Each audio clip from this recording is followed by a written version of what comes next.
Cerita bermula di Jepang, tepatnya saat Pangeran Shiryogi menemui Amano, yang merupakan seorang tahanan sekaligus pemimpin sekte Hades yang legendaris. Pangeran itu berniat menghidupkan kembali sekte Hades sesuai cita-cita Amano. Tanpa ragu, Amano meminta bertemu dengan murid terbaiknya, Daisuke, untuk melaksanakan rencana besar itu.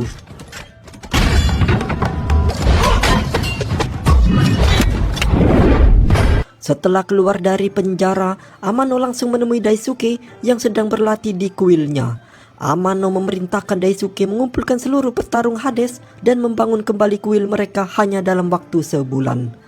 Selain itu, Daisuke juga ditugaskan untuk membunuh Raja Vajra, mantan anggota Hades bernomor K29 yang kini bergabung dengan kuil Shaolin dan dianggap sebagai pengkhianat oleh Kekaisaran Jepang.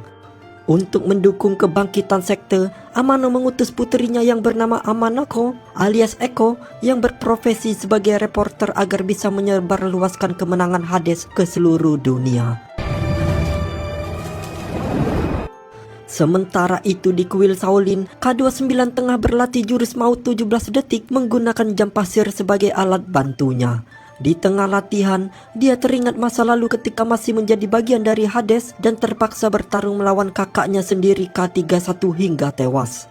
Perasaan bersalah itu terus menghantuinya, tapi lamunannya buyar saat Kong, adik kecil seperguruan, dan gurunya datang membawa pasir untuk latihan. Sang guru menyadari K29 belum benar-benar menguasai teknik pamungkas itu, karena energi dalam dirinya lemah akibat terlalu banyak menekan emosi. Padahal amarah adalah sumber kekuatan Vajra. Di sisi lain, di dalam kapal tawanan, Bill dan rekan-rekannya dari pasukan multinasional Cina menjadi tahanan yang dibawa ke kuil Hades.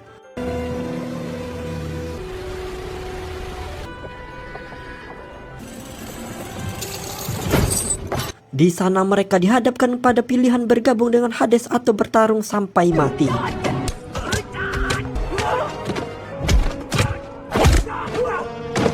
Pendeta Agung lalu menyambut mereka dengan perkenalan aturan-aturan tak manusiawi Hades.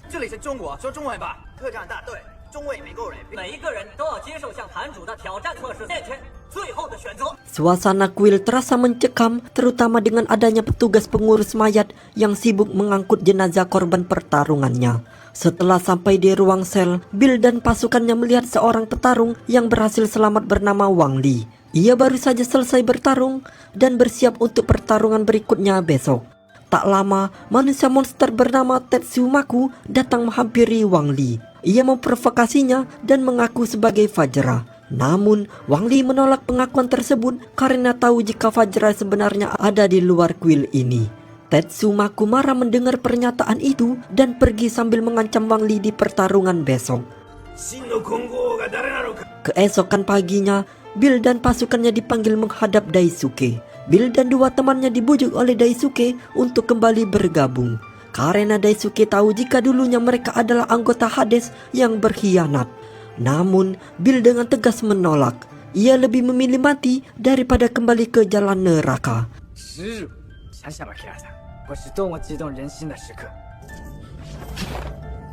Sementara itu di tempat berbeda, K29 mendapat kabar dari gurunya bahwa pemimpin Hades telah menantangnya bertarung. Dari situlah K29 harus berhasil menghentikan mereka agar dunia tidak berakhir seperti neraka. Kemudian gurunya yang sudah tua meminta K29 menunjukkan jurus tinju Shaolin yang ia ajarkan ketika K29 pertama datang ke kuil ini. Ia kemudian langsung melakukan gerakan itu dengan sempurna untuk memenangkan hati gurunya. Tapi tak disangka, sang guru kemudian menghembuskan nafas terakhir setelah menyatakan keyakinannya kepada K29. Para biksu pun menggelar pemakaman sederhana yang dipimpin oleh K29. Namun setelah proses pemakaman selesai, kabar buruk pun segera datang. Hingkong, adik kecilnya, telah diculik oleh Hades. Di kuil Hades terlihat banyak anak-anak yang juga ditawan. Di sana juga termasuk Hingkong, terlihat ketakutan dan mulai ditato sebagai tanda bahwa mereka kini milik sekte Hades. Keesokan harinya, K29 akhirnya tiba di kuil Hades. Ia datang sambil menggendong peti kosong seolah menantang para petarung Hades untuk masuk ke dalamnya. Kedatangannya disambut langsung oleh Daisuke.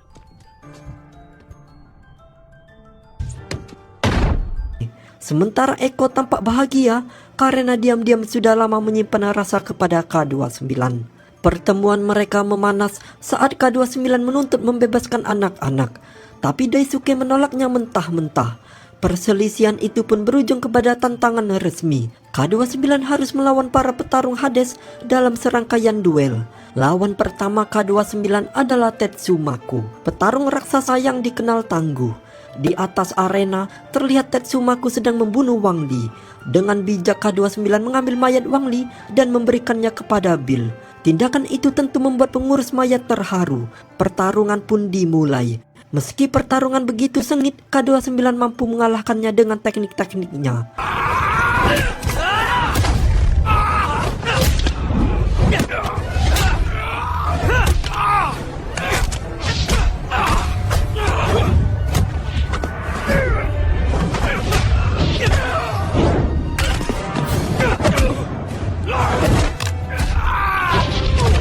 Namun ia menolak membunuh Tetsumaku dan memberinya kesempatan untuk bertobat. Sayangnya Tetsumaku justru membunuh salah satu tawanannya yang tentu saja membuat amarah K29 memuncak. Tanpa ragu, ia pun menghabisi Tetsumaku. Pertarungan pertama pun dimenangkan oleh K29. Pendeta Agung kemudian memberi pengumuman bahwa 3 hari lagi K29 dijadwalkan menghadapi lawan berikutnya, Crazy Monkey. Crazy Monkey. Anything is possible. Setelah pertarungan selesai, K29 membawa mayat Wang Li kepada pengurus mayat. Di sana nampak banyak mayat-mayat bertarung lain yang gugur. Sambil menangis, pengurus mayat pun membersihkan jasad Wang Li. Dan setelah selesai, K29 berterima kasih kepadanya. Di malam harinya, Eko memarahi K29 yang telah membunuh Tetsumaku. K29 pun membela diri. Ia berkata bahwa ia melakukan semua ini demi merebut anak-anak. Mendengar itu, Eko bersikeras jika di sini anak-anak akan lebih baik jika berada di kuil Hades karena akan dididik menjadi manusia yang kuat. Namun K29 hanya menjawab jika Eko tak tahu apa Hades sesungguhnya. It'll rid Asia of the Western rule. You don't understand your father. Keesokan paginya, K29 menghampirinya ke tempat latihan pasukannya. Pasukan itu disiapkan untuk disebarkan ajaran Hades ke penjuru kota. Di sana K29 menyatakan kepada Daisuke bahwa dirinya telah siap menghadapi Crazy Monkey. Namun pembicaraan mereka tiba-tiba terhenti oleh kedatangan 4 anggota Hades yang ingin membalas dendam atas kematian guru mereka, Tetsumaku, yang merupakan seorang samurai. Daisuke mengizinkan mereka bertarung dan dengan tangan kosong saja K29 tetap mampu mengimbangi keempat samurai itu. Namun tiba-tiba Daisuke menghentikan duel itu dan memperingatkan bahwa anggota Hades dilarang menggunakan senjata. Siapapun yang melanggar akan langsung dihancurkan sendiri. Setelah pertarungan dibatalkan, K29 pergi meninggalkan ruangan itu dan Daisuke memberitahu K29 bahwa Crazy Monkey ingin menemuinya. Di waktu yang sama, para anggota Hades menyabarkan hoak ke penjuru kota bahwa K29 telah kalah oleh Tetsumaku. Eko yang mengetahui kabar itu pun langsung mendatangi Daisuke dengan marah karena citranya sebagai wartawan tercoreng. Namun Daisuke menegaskan bahwa Eko harus mengikuti semua kehendak Hades dan besok K29 benar-benar akan mati di tangan Crazy Monkey. And that is reporting the truth. Scared to admit one failure? You do that. Responsible for Hades' image. Sementara itu di kamarnya, K29 kembali teringat masa kecilnya bersama kakaknya K31. Di situ ia lalu berhasil menemukan jalur rahasia masa kecilnya menuju ruang utama kuil Hades. Saat melewatinya, ia melihat Hingkong dan anak-anak lain yang dipaksa memuja Hades. And we must take the responsibility to conquering the world, the honor of death. Esok harinya, K29 hadir dalam profesi kramasi Tetsumaku dan mendoakannya dengan tulus agar ia nanti bereinkarnasi menjadi manusia yang lebih baik. Eko kemudian mendatanginya dan menyatakan bahwa ia sudah sadar akan kejamnya sekte Hades. Sementara itu di ruang tahanan, 3 anggota Bill termasuk sahabatnya yaitu Arnold dijadikan sebagai persembahan bagi Crazy Monkey. Mereka disiksa hingga tewas oleh sosok petarung gila dan lincah itu.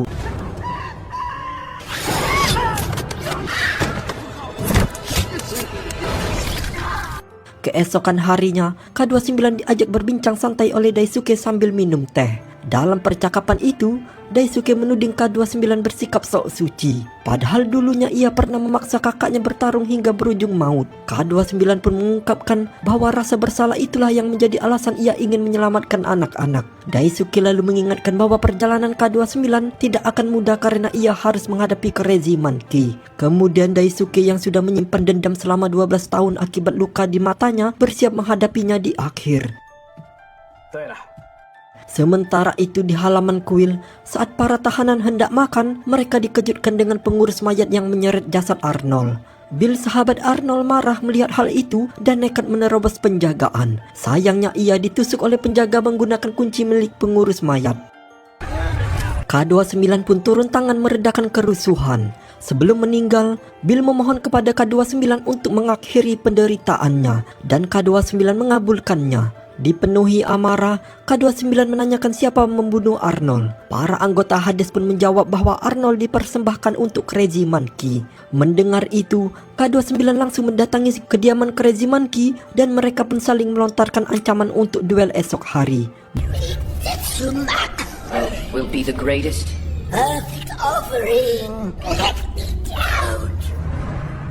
Malam pun tiba. Saat pengurus mayat membawa jasad Arnold, secara diam-diam ia menaburkan bubuk misiu ke jembatan yang akan menjadi lokasi pertarungan. Waktu yang ditunggu-tunggu pun tiba. Duel antara Crazy Monkey dan K29 dimulai. Semua lampu dan obor dipadamkan karena Crazy Monkey hanya bisa bertarung dalam kegelapan. Pertarungan sengit pun akhirnya terjadi.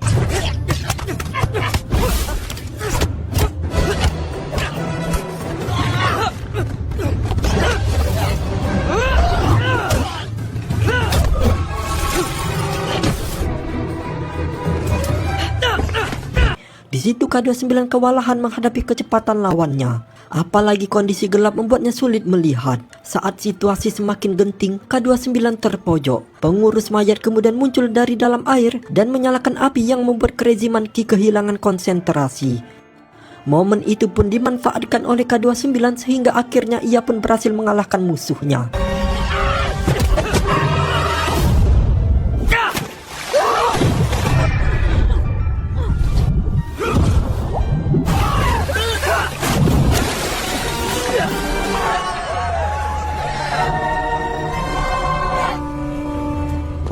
Sementara itu di penjara, Pangeran Shogi mengetahui petarung-petarung terbaik Hades telah tewas, langsung marah-marah kepada Amano. Bersamaan dengan itu, Amano mendapat surat dari anaknya yaitu Eko yang telah sadar bahwa Hades tak sebaik yang diceritakan oleh ayahnya. Eko mengakui jika ia yang telah menyebarkan info kekalahan para petarung Hades agar semua orang tahu kenyataan yang ada. Amano pun kemudian mengirim surat untuk Pendeta Agung tanpa sepengetahuan Daisuke. Tak lama kemudian, Pendeta Agung mengirim senjata kepada anggota Hades dengan pedang yang dikirimkan oleh Amano dan merencanakan pembunuhan kepada para tahanan saat petarung K29 dan Daisuke berlangsung. Tapi tanpa mereka sadari, K29 mendengarkan rencana mereka dari ruang rahasia. Di luar ternyata Bill dan anggotanya sudah diikat dan dijemur di atap kuil karena membuat kerusuhan kemarin saat Arnold dan Behofer mati. Kesabaran K29 pun sudah habis. Ia langsung menyusun rencana untuk meruntuhkan Hades. Tapi kini ia tidak sendirian. Ia meminta bantuan pengurus mayat melalui surat yang ia selipkan ke tangan mayat Arnold. K29 kemudian menemui Daisuke untuk menyuruhnya menurunkan Bill dan para anggotanya. Daisuke memberikan ampunan tapi dengan syarat Bill dan Kuncai harus bertarung melawan K29 sampai tewas. Semua anggota Bill pun berteriak agar Bill tidak melakukannya. Tapi Bill bersikukuh melakukan ini meskipun ia tahu pasti ia akan mati. Ini semua dia lakukan demi para anggotanya. K29 kemudian membunuh mereka dengan sangat cepat karena ia tak ingin mereka menderita di akhir hidupnya. Pengurus mayat pun segera menyingkirkan mereka. Mayat Bill dan Kuncai kemudian dibawa ke ruangan dan dengan mengikuti arahan dari surat K29, pengurus mayat pun dapat menghidupkan kembali Bill dan Kuncai. Ternyata ini adalah bagian dari rencana cerdik K29 agar mereka berdua membantunya membebaskan tahanan dan melindungi anak-anak saat dirinya bertarung melawan Daisuke. Pengurus mayat kemudian menyusup ke penjara untuk memberikan surat kepada anggotanya Bill. Tapi sialnya, ia ketahuan dan langsung dibawa menghadap Daisuke. Dari situ mereka akhirnya menyadari bahwa pengurus mayatlah yang telah membantu K29 melawan Crazy Monkey. Sadar akan adanya bahaya yang mengancam mereka, Pendeta Agung menyuruh agar para tahanan dikunci saat pertarungan nanti. Sementara itu, Bill dan Kuncai mulai menyusun rencana untuk aksinya besok bermodalkan peta dan kunci semua ruang dari pengurus mayat. Di pagi harinya, tanpa sepengetahuan Daisuke, Pendeta Agung membagikan pedang-pedang yang telah dikirimkan oleh Amano dan meminta mereka untuk menghabisi semua tahanan. Eko yang mendengar perintah Pendeta Agung pun langsung menemui K29. Ia menyuruh K29 untuk segera kabur. Tapi dengan santai, K29 berkata bahwa dia sudah tahu dan ini menjadi bagian dari rencananya. K29 memasuki arena pertarungan. Di sana juga ada pengurus mayat yang diikat agar bisa menyaksikan kematian K29 yang telah ia tolong. Tidak lama kemudian, hujan pun turun dan pertarungan pun dimulai.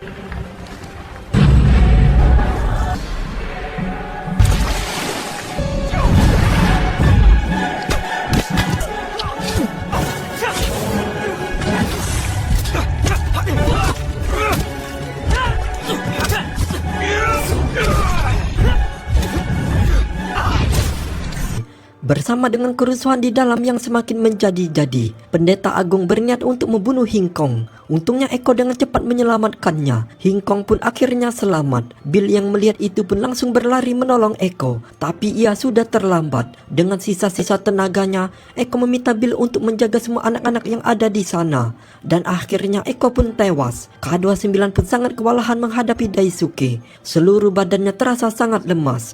Tiba-tiba pengurus mayat memanggil K29 lalu merobek baju di lengannya. Tidak disangka, ternyata ia adalah K31, kakak kandung K29. Melihat kakaknya masih hidup, semangat K29 pun langsung bangkit berkali-kali lipat dan ia pun langsung menggunakan jurus mau 17 detiknya.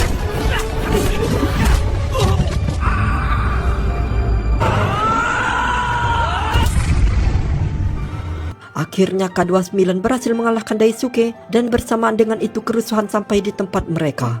Daisuke berteriak karena tidak menyangka anggota Hades bertarung menggunakan pedang. Ia sangat kecewa dengan Hades dan tepat sebelum kematiannya, ia berkata matahari kembali cerah karena semua pemimpin mereka telah tewas. Para anggota pun membuang senjata mereka dan para tahanan bersorak Raja Fajra.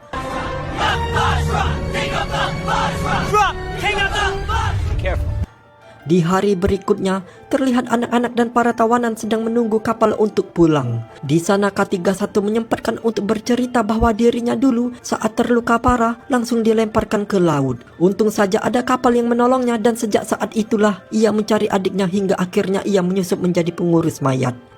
K31, K29 dan Hingkong lalu mengunjungi makam Eko. Untuk berterima kasih selalu menyebarkan informasi yang benar sehingga semua orang terbantu dan film pun selesai.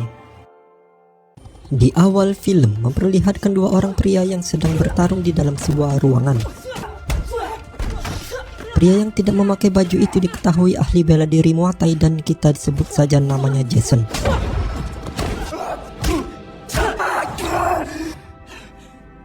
Setelah Jason berhasil mengalahkan lawannya, tiba-tiba suara pria terdengar yang meminta Jason untuk membunuh lawannya. Jason tentu saja tidak mau karena ia tak tega. Hingga akhirnya datanglah seorang pria bertopeng hitam dan membunuh lawan Jason itu dengan memutar kepalanya. Bersamaan dengan itu, sekelompok polisi yang dipimpin oleh Sun Jingxi menggerebek tempat bertarung. Tetapi mereka salah masuk dan hanya menemukan pot bunga di dalam ruangan. Pertarungan Muay Thai tadi kemudian dihampiri pria di balik topeng hitam yang bernama Donaka. Donaka sangat kecewa kepada Jason karena tidak membunuh lawannya. Alhasil, Donaka pun membunuh Jason dengan menggunakan pisau. Setelah itu, ia pergi meninggalkannya sembari memikirkan seorang petarung pilihan berikutnya. Di pagi harinya, tugas Sun Jingxi menemui atasannya yang bernama Inspektur Wong. Sun Jingxi menerangkan bahwa sudah hampir setahun dirinya menyelidiki pertarungan gelap yang diadakan oleh perusahaan security sistem aliansi. Perusahaan itu dipimpin oleh Donaka atau pria bertopeng yang tadi malam membunuh Jason. Dan Jason itu sendiri ternyata orang suruhan Sun Jingxi yang sengaja masuk ke SSA untuk menemukan bukti bahwa Donaka membuat pertarungan gelap. Jingxi berpendapat bahwa pemenang dari pertarungan itu kemungkinan akan menjadi pembunuh bayaran. Jadi, sudah jelas alasan Donaka menyuruh Jason membunuh lawannya, yaitu agar Jason kehilangan rasa ibanya. Bukannya membantu penyelidikan Jingxi, Inspektur Wong malah menutup kasus ini. Karena sampai sekarang Sun Jingxi belum mendapat bukti yang jelas, hanya angan-angan saja.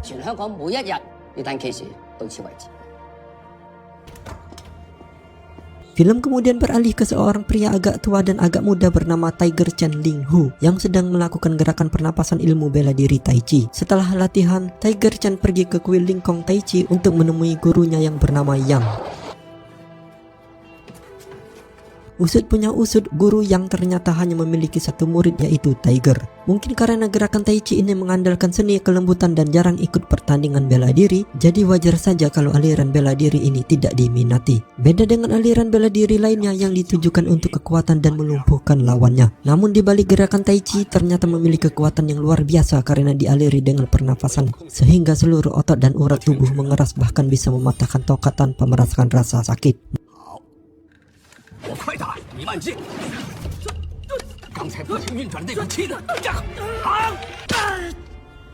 Master yang mengakui kalau chi milik Tiger sudah mumpuni dan ia meminta Tiger untuk tidak sembarangan menggunakan Tai Chi.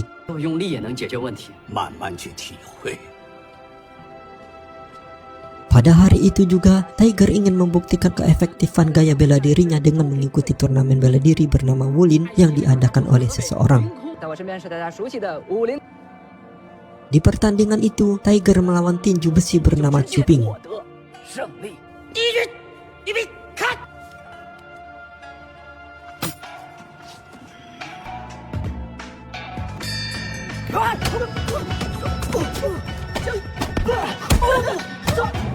Donaka ternyata mengamati pertandingan Tiger yang kebetulan disiarkan secara langsung. Donaka tertarik dengan aliran bela diri Tai Chi dan berniat untuk merekrut Tiger sebagai petarung berikutnya.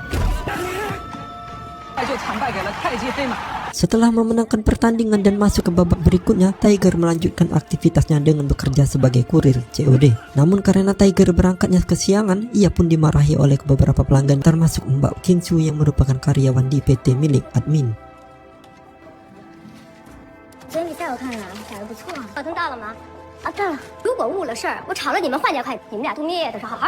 Sore harinya setelah bekerja, Tiger mengunjungi rumah orang tuanya untuk memberikan sedikit makanan yang ia beli.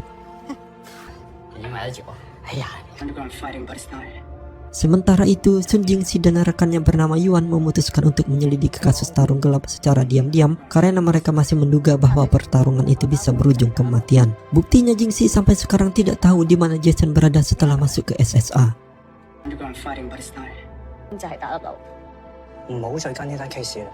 Setelah dari rumah orang tuanya, Tiger kembali ke kos-kosannya dan ditagih oleh ibu kos karena Tiger belum bayar uang sewa selama 5 tahun. Setibanya di kamar, Tiger mendapatkan surat dari SSA yang menyatakan bahwa Donaka tertarik dengan gaya bela diri Tiger di pertandingan tadi, dan ia menawarkan Tiger pekerjaan satpam di SSA dengan gaji yang lumayan. Karena gaji kurir kurang untuk mencukupi kebutuhan keluarganya, Tiger pun memutuskan untuk menerima tawaran tersebut. Di pagi harinya, Tiger dijemput oleh pihak SSA yang berwujud pria tua berambut putih.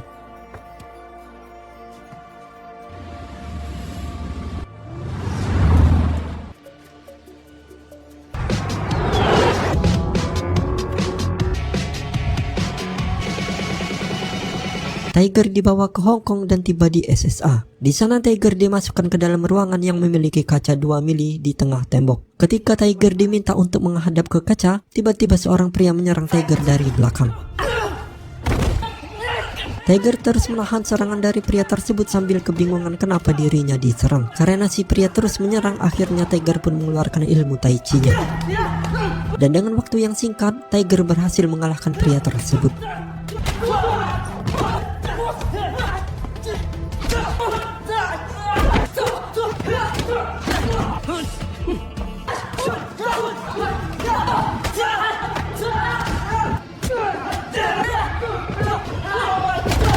Tiger lalu dibawa ke ruangan kantor di mana di situ sudah ada Donaka. Donaka menyebutkan bahwa barusan adalah tes pertama Tiger dan ia dinyatakan lolos ujian. Donaka menawarkan imbalan bayaran besar jika Tiger mau bergabung dengan lingkaran pertarungan bawah tanah, yaitu pertarungan ilegal yang sangat dilarang. Tiger tentu saja menolak tawaran Donaka karena ia bisa mencemarkan nama baik bela dirinya dengan bertarung demi uang. Sebelum Tiger pulang, Donaka memberikan kartu nama sehingga jika Tiger berubah pikiran, ia bisa menghubungi Donaka lagi. Di hari berikutnya, saat Tiger sedang COD, ia ditelepon oleh Master Yang untuk segera datang ke kuil. Setibanya di kuil, Tiger melihat tim pengembang baru saja keluar dari kuil. Master Yang lalu memberitahu Tiger bahwa orang bank baru saja datang ke sini untuk menggusur kuil dalam waktu 1 bulan dan akan dibangun real estate yang baru. Master Yang tentu saja tidak tahu apa-apa tentang hal ini karena kuil ini sudah ada dari zaman dulu dan belum jelas surat kepemilikannya. Tiger yang tak paham tentang hukum kemudian pergi menemui King Sun untuk meminta bantuan agar kuil Lingkong tidak digusur. Tiger memberitahu King Sun kalau kuil Lingkong sudah berumur 600 tahun dan merupakan peninggalan dari pendiri Taichi Lingkong. King Sun lalu menemukan cara untuk menyelamatkan kuil itu, yaitu dengan mengirim perizinan pelestarian sejarah dan perlindungan pemerintah. Walaupun hukum nantinya akan berpihak ke kita, tetapi status kuil terlihat sangat bobrok dan harus membutuhkan perbaikan dalam waktu 1 bulan. Dan tentunya ia membutuhkan dana yang sangat banyak. Kini jalan satu-satunya mendapatkan uang banyak dalam 1 bulan yaitu menerima tawaran Donaka. Tiger pun menelpon Donaka dan mengungkapkan bahwa dirinya siap menjadi petarung bawah tanah. Di pagi harinya, Tiger dibawa ke SSA dan mulai melakukan pertarungan pertamanya dengan melawan seorang atlet taekwondo.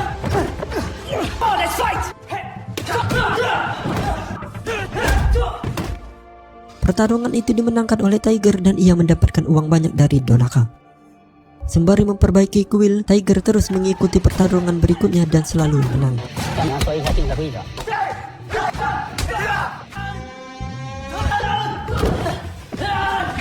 Ia juga mampu membeli mobil baru dan mesin cuci untuk ibunya. Namun sayangnya watak Tiger semakin agresif dalam bertarung. Ia juga semakin tidak terkontrol saat mengikuti pertandingan di turnamen bullying. Pada suatu hari ketika Tiger melawan seorang pria ahli kungfu, ia tidak sengaja melempar pria itu ke cermin di tengah tembok yang membuat ruangan di balik cermin itu terlihat.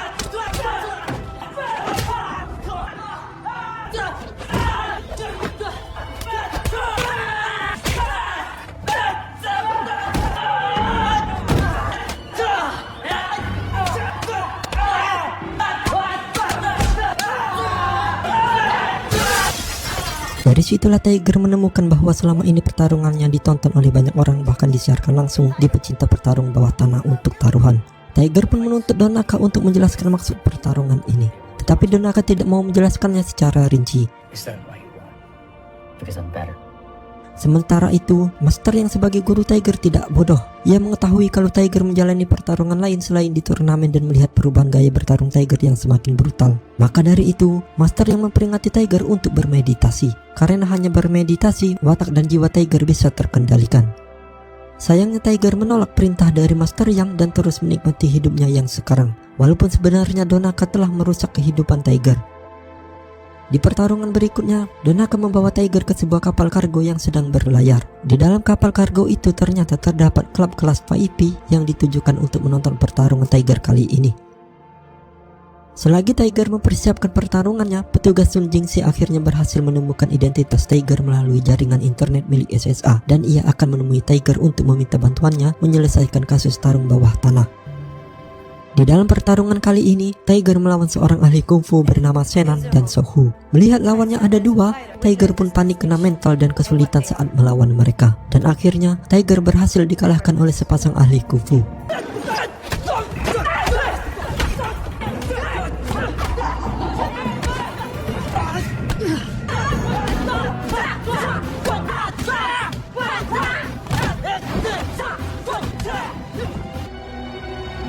Ia terlempar dari panggung sambil memegangi dadanya. Donaka lalu menghampiri Tiger sembari mengejeknya. "Apakah kamu takut?"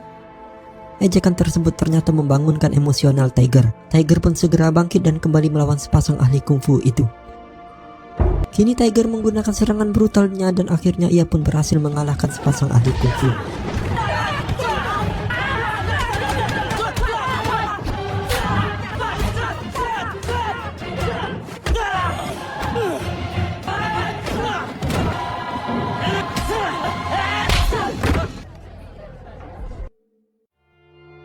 Keesokan harinya, ketika Tiger mengikuti pertandingan semifinal Wulin, ia mengembangkan sikap kejamnya tadi malam untuk melawan musuhnya. Tiger menyerang lawannya lebih brutal lagi daripada sebelumnya. Serangan itu membuat kaki lawannya patah dan mengakibatkan Tiger didiskualifikasi dari kompetisi Wulin.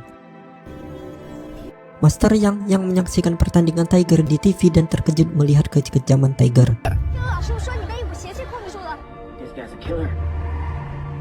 Singkat cerita, ketika Tiger datang berlatih bersama Master Yang, ia bertarung dengan gerakan yang sangat agresif dan emosional. Tiger berhasil memukul kepala Master, tetapi Master Yang membalasnya dengan kekuatan chi internalnya yang membuat Tiger terpental 3 meter. Dan karena masih menyayangi muridnya, Master Yang pun menyuruh Tiger untuk bermeditasi dan kembali ke jalan damai. Tetapi Tiger menolak yang membuat Master Yang sedih melihat Tiger membangkang. Saat Tiger hendak pergi dari kuil, tiba-tiba dadanya kesakitan dan mengeluarkan darah dari mulutnya. Ternyata hal itu disebabkan dari efek serangan chi internal yang dilakukan oleh Master Yang. Sementara itu, petugas Sun Jingxi dan Yuan mendatangi seorang ahli IT bernama Dameng. Sun Jingxi meminta Dameng untuk memecahkan sinyal ilegal milik SSA guna mengetahui di mana pertandingan berikutnya yang diadakan oleh Donaka. Di malam harinya, Tiger dihampiri oleh petugas Sun Jingxi yang mengungkapkan bahwa dirinya sedang menyelidiki pertarungan bawah tanah yang dilakukan secara rahasia oleh Donaka. Jingxi memberitahu Tiger bahwa pertarungan itu ilegal dan sudah banyak makan korban. Tetapi Tiger masih menutupinya dengan mengatakan kalau dirinya hanya bekerja sebagai satpam. Jingxi lalu memberikan kartu namanya. Jika Tiger berubah pikiran, maka ia bisa menghubungi Jingxi.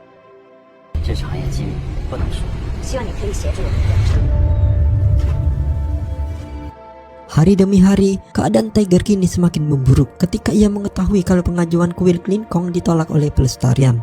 Ginsu mengungkapkan alasan kenapa pengajuannya ditolak, yaitu karena Tiger menyalahi aturan kompetisi Wulin setelah mematahkan kaki lawannya. Dan itu menggambarkan bahwa Taichi tidak pantas untuk dijadikan praktisi bela diri kejuaraan bagi generasi muda.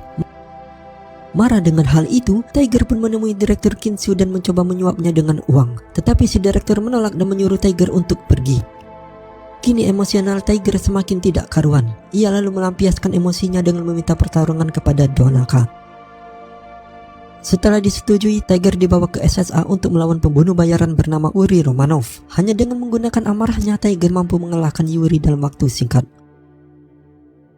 Donaka meminta Tiger untuk membunuh Yuri. Namun Tiger menolak dan dari situlah Tiger sadar bahwa pelajaran bela diri yang ia lakukan tidak pernah mengajari dirinya untuk berbuat seperti ini. Donaka lalu muncul menggunakan topeng hitam untuk membunuh Yuri. Setelah itu, ia memarahi Tiger karena tidak patuh dengan perintah Donaka. Tiger mengungkapkan bahwa dirinya sudah muak dengan pertarungan bawah tanah. Namun Donaka malah menertawakannya dan mengancam Tiger kalau Tiger tidak akan bisa keluar dari lingkaran ini. Menyadari dirinya dijebak, Tiger pun menghubungi Sun Jingxi, namun Tiger tidak menyadari bahwa Donaka mengetahui tindakan Tiger karena ia telah memasang kamera di mana-mana untuk melihat keseharian Tiger. Tiger kemudian mendatangi kantor polisi. Ia bertemu dengan Sun Jingxi dan Inspektur Wong yang akhirnya percaya bahwa kasus tarung bawah tanah benar-benar ada. Inspektur Wong lalu menugaskan Sun Jingxi kembali guna menyelesaikan kasus ini. Ketika Tiger mengikuti pertarungan bawah tanah berikutnya, petugas Sun Jingxi diam-diam mengikuti kemana perginya Tiger. Namun di tengah jalan, mobilnya ditabrak oleh truk yang sengaja melintas di arah berlawanan. Sopir truk tersebut kemudian menghampiri Sun Jingxi dan mencoba membunuh Sun Jingxi. Untung saja Jingxi segera mengambil pistolnya lalu menembak mati supir tersebut. Jingxi mengambil ponsel milik si supir dan menemukan bahwa sopir tersebut bekerja sama dengan Inspektur Wong. Yang lebih mengejutkannya lagi, Inspektur Wong juga ternyata bekerja sama dengan Donaka. Jingxi pun segera menghubungi Yuan untuk mengirimkan pasukan ke pertarungan bawah tanah. Yuan lalu menghampiri Deming dan memintanya untuk menemukan lokasi tarung bawah tanah. Tiger akhirnya tiba di tempat pertandingan. Beberapa jam sebelum pertandingan, Tiger melihat deretan video yang mengungkapkan kehidupan pribadi Tiger. Hal itu tentu saja membuat Tiger malu bercampur marah. Tiger lalu mencoba menyerang Donaka, tetapi Tiger lebih dulu ditembak pistol listrik oleh ajudan Donaka. Saat itulah Donaka mengungkapkan visinya untuk Tiger, yaitu mengekspos kehidupan Tiger yang biasa-biasa saja sampai membuat Tiger menjadi pembunuh yang handal di depan para penonton. Dan pada pertarungan kali ini, Tiger akan melawan pesilat dari Indonesia yaitu Gilang Sanjaya. Dan harus selesai sampai salah satunya ada yang mati.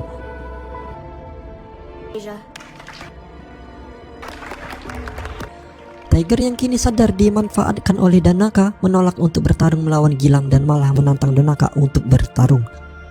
I will fight you. I will fight you.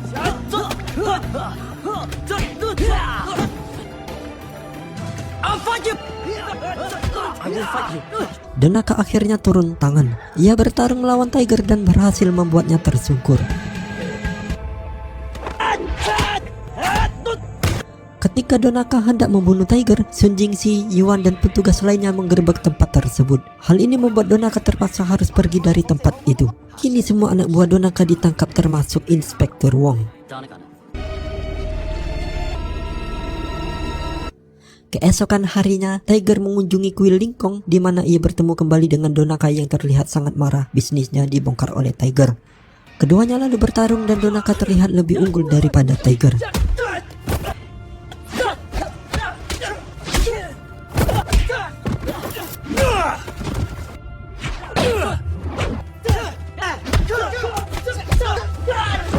Karena kelamaan, Donaka pun mengeluarkan pisau untuk membunuh Tiger.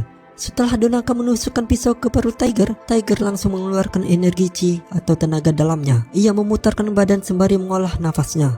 Dan setelah dirasa cukup berat, Tiger langsung melepaskan energi tersebut ke Donaka yang membuat Donaka terlempar jauh.